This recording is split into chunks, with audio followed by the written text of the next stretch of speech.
السلام علیکم ورحمۃ اللہ وبرکاتہ۔ ناظرین محترم، آج آپ کے سامنے ایک بہت ہی اہم تحریک لبیک پاکستان کی جانب سے اپڈیٹ رکھنی ہے، تو ویڈیو کو آپ نے آخر تک ضرور دیکھنا ہے۔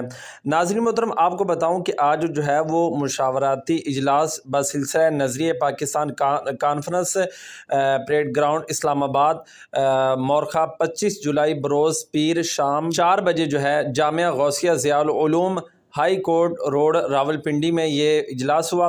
ناظرین محترم، آپ کو بتاؤں کہ اس اجلاس کی جو قیادت ہے وہ پیر سید عنایت الحق شاہ سلطان پوری امیر شمالی پنجاب اور پیر سید عرفان امیر شاہ بخاری ناظم اعلیٰ راولپنڈی ڈویژنل اور کی زیر قیادت یہ سارا اجلاس جو ہے وہ ہوا۔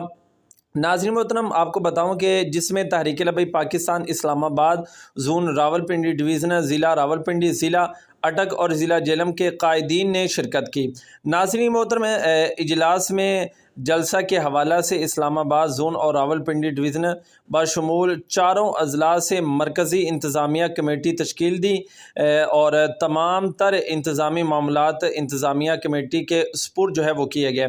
اور ناظرین محترم، انشاءاللہ یہ جو کانفرنس ہے یہ ایک تحریکی کانفرنس ثابت ہونے والی ہے، اور انشاءاللہ ناظرین محترم تحریک لبیک پاکستان جو ہے اس کانفرنس کے اندر بتائے گی کہ تحریک لبیک پاکستان اپنی کتنی پاور رکھتی ہے۔